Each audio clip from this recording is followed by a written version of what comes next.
रोशनी का कारवां. This podcast is brought to you by Score Foundation.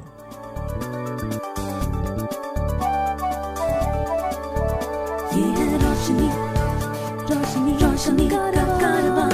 Roshni.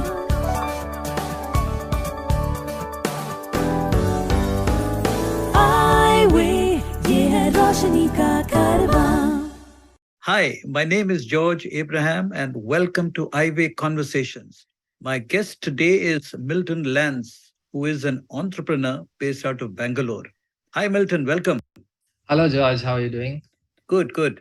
So, entrepreneur, people who are visually impaired seldom are seen as entrepreneurs. So, what prompted you to get into entrepreneurship? I kind of liked the idea of running the business always.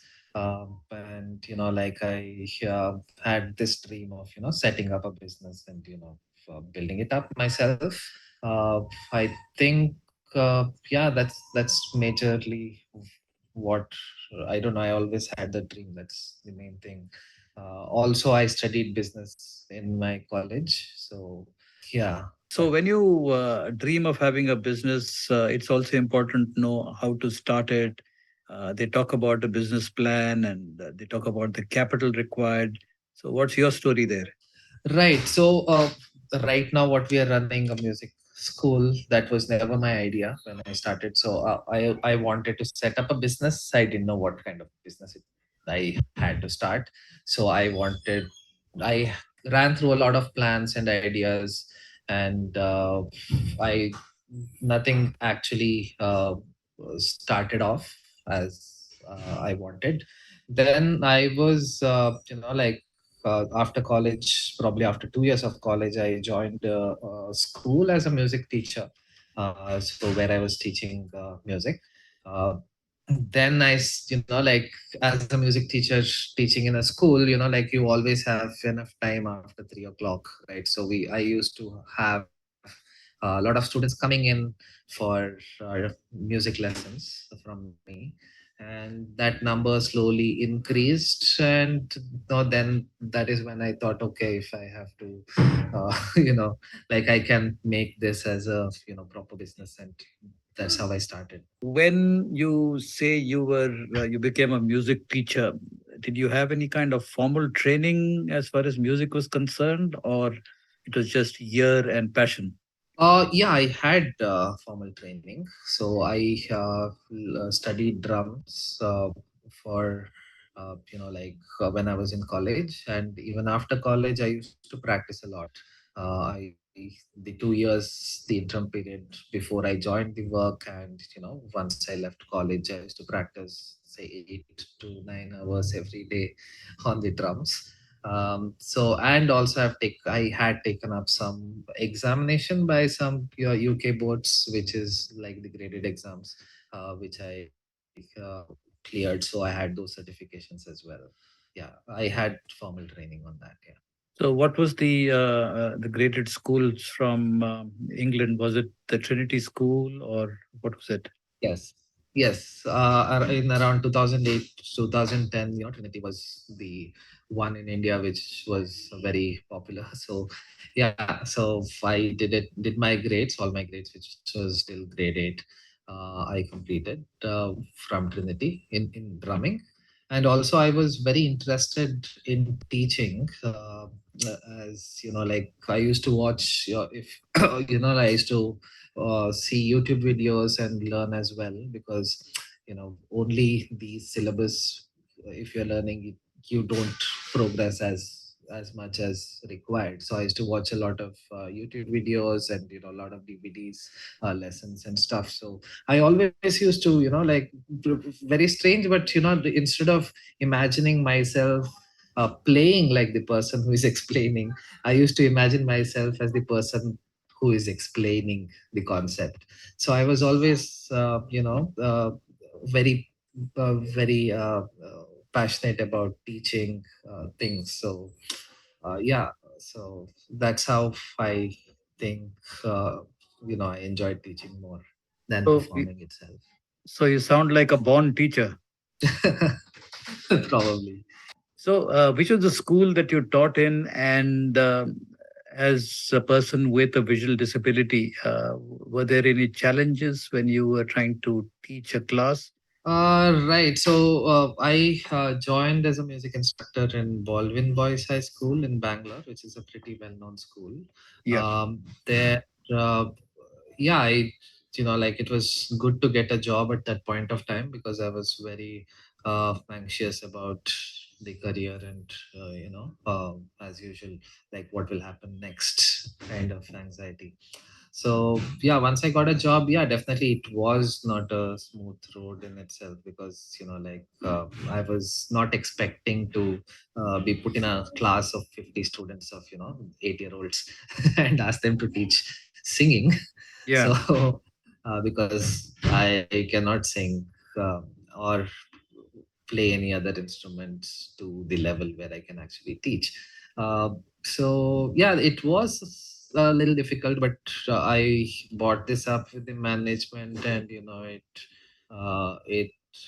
was considered partially, and I continued there for 4 years though.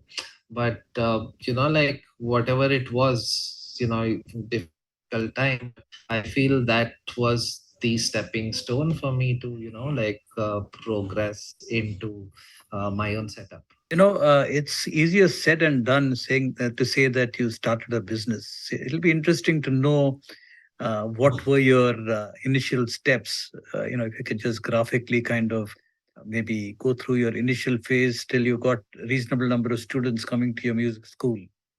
Yeah. So how it worked was I was working in a school, and I was not teaching anything outside. I didn't have my own practice as when I started there. But once I was, practicing drums in the lunchtime, and one of the some of the 9th standard, 10th standard boys those days, the Facebook era. So they took a video of mine without my knowledge and posted it on Facebook. Yeah. So, and that after that, I got a lot of calls asking to teach drums. I was playing something nice. So, so I got a lot of calls asking me to, teach them some concepts and stuff. So that's how it all started.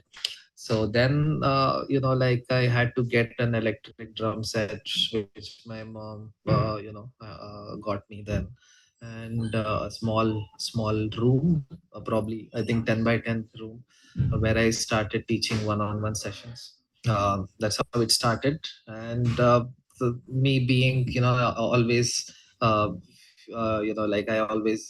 am a person who was interested in business. I did everything which I can to increase the numbers, like post it on Google, Facebook page, and those days it was much simpler than now because not many people were posting, ads on Google and stuff like that. So then slowly it kind of grew like that.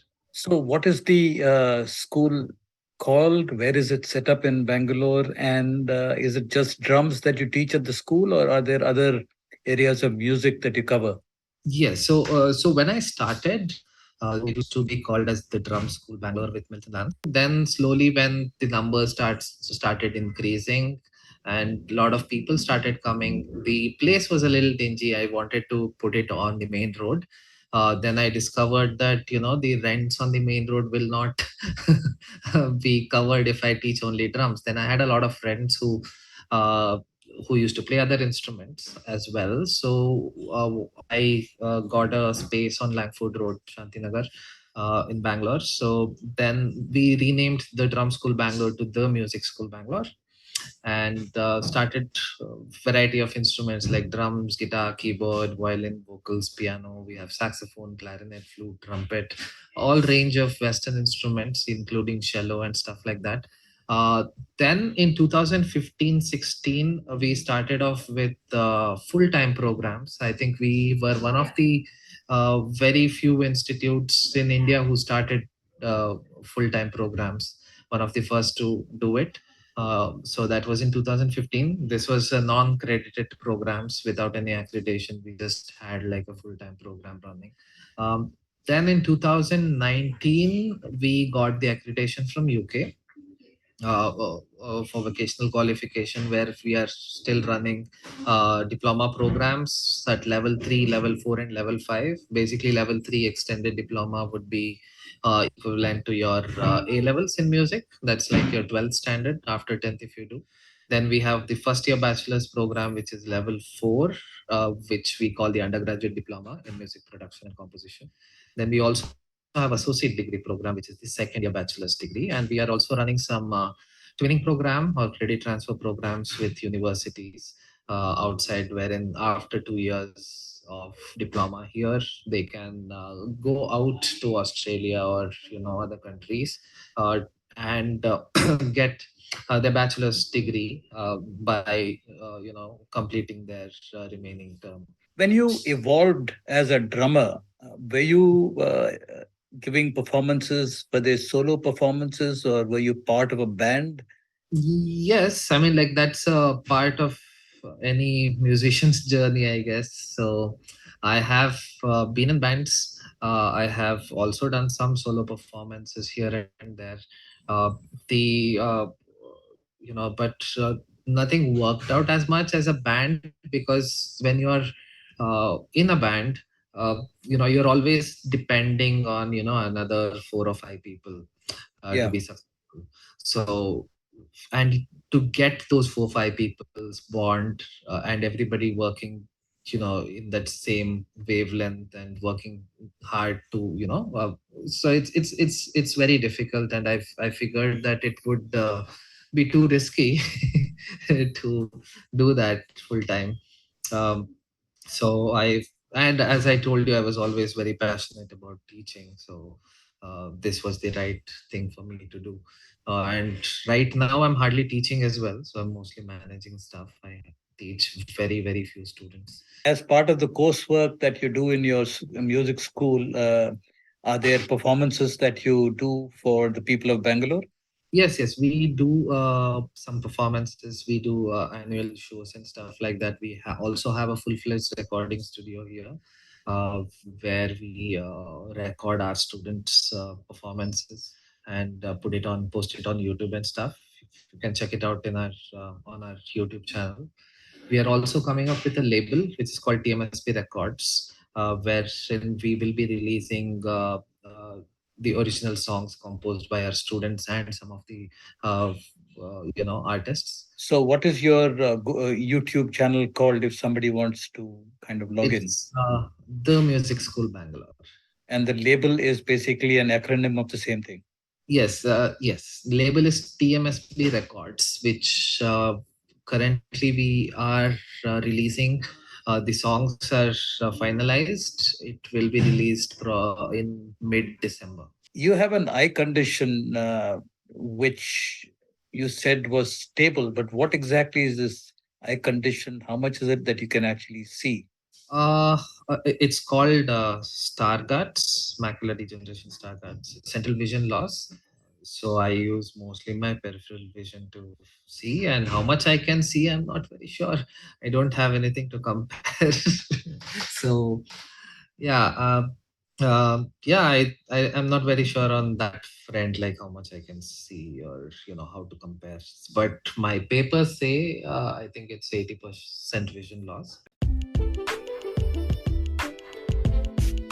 If you know of anyone with vision impairment who needs guidance on living life with blindness, please share the Eyeway National Toll-Free Helpline number 1800-5320-469. The number is 1800-5320-469.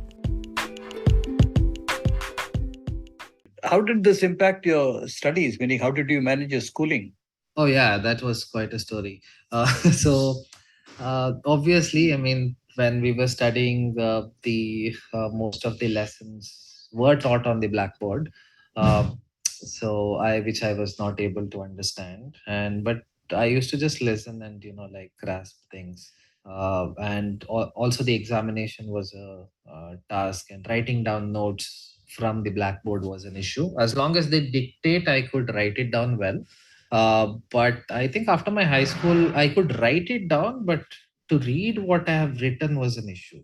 So, so I used to either ask someone to read it for me if I have to study, or I remember my mom used to get, like this really big font size, uh, font size printouts of the notes, which actually didn't help much. But yeah, I mean, like, it was fine, good enough for me to pass the exams with a scribe in 10th. But yeah, it was quite a hard task. Like, I till my college ended, I think that was very difficult. But after that, I what I did was I made my whatever I do, I make it comfortable for me. Say, right now the technology is improved a lot, so you can, like, take a picture of something, zoom in to the extent, like, uh, zoom in so much that you can see it.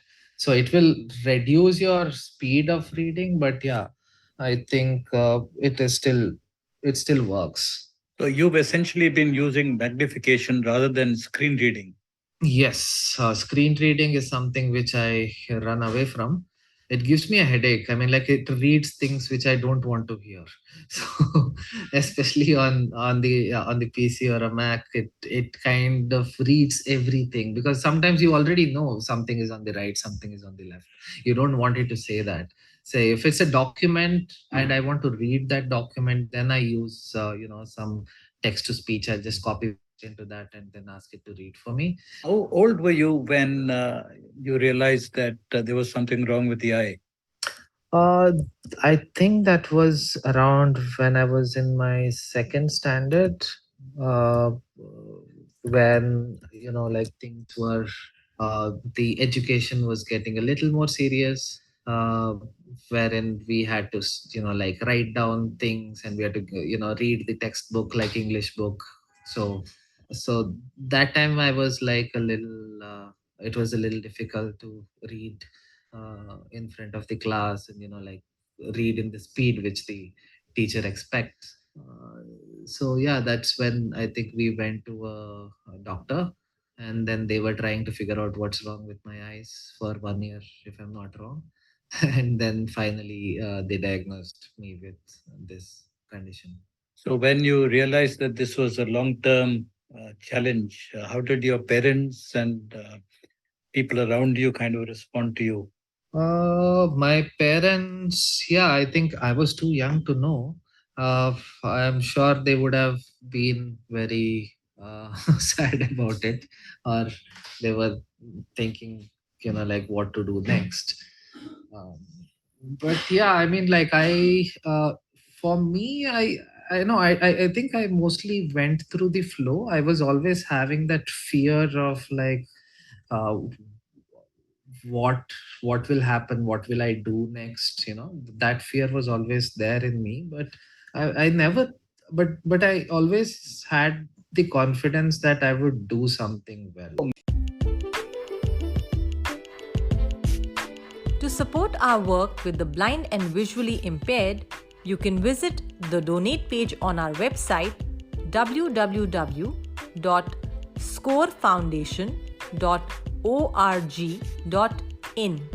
Please note www.scorefoundation.org.in.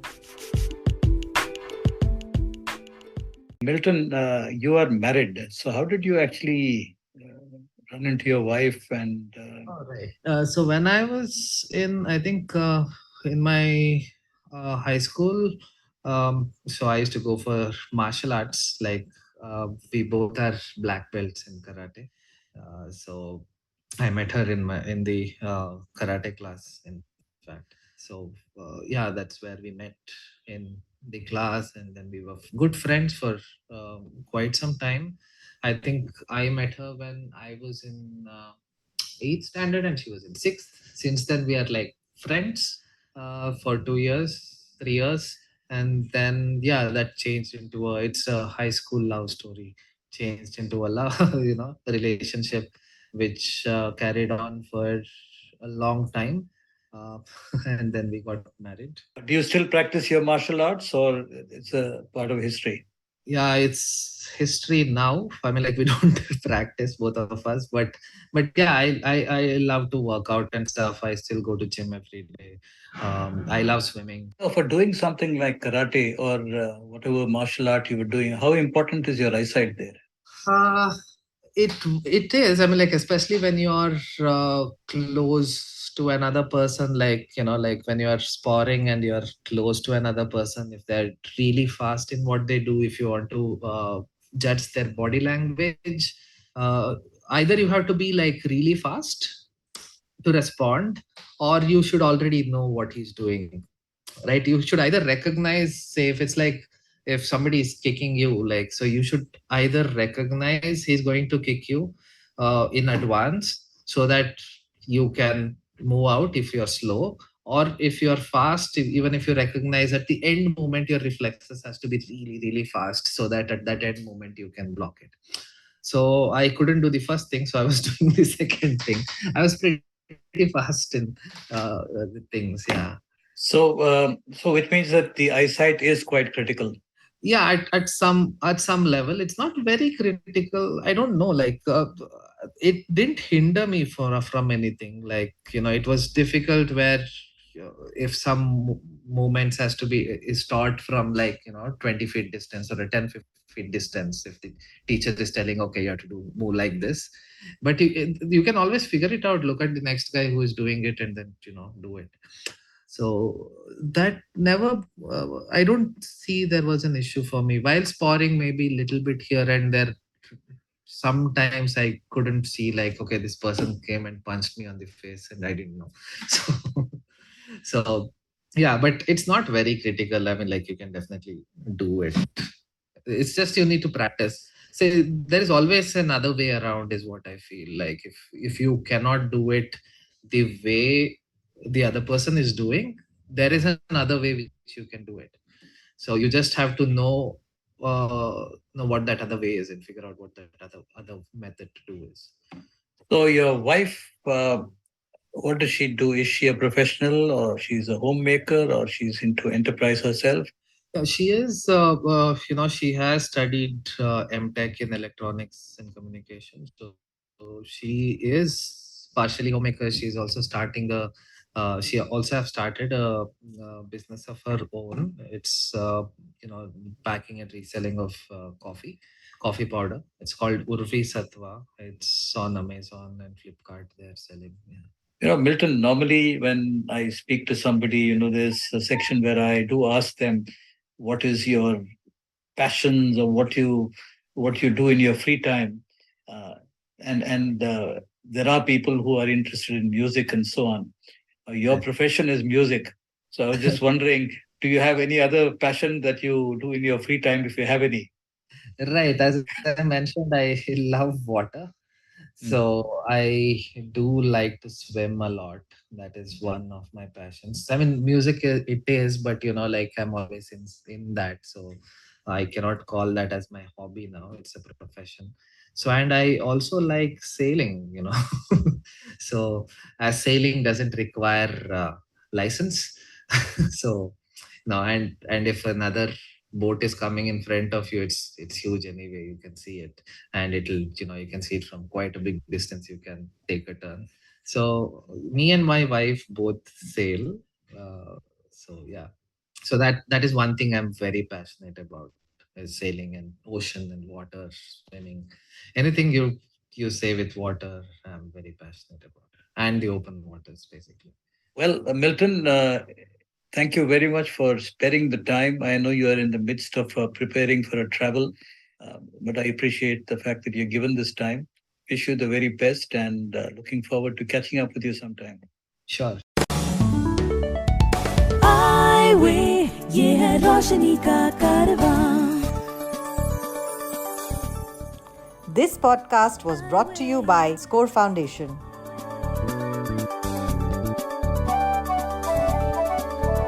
ये है रोशनी, रोशनी, रोशनी का कारवां, रोशनी.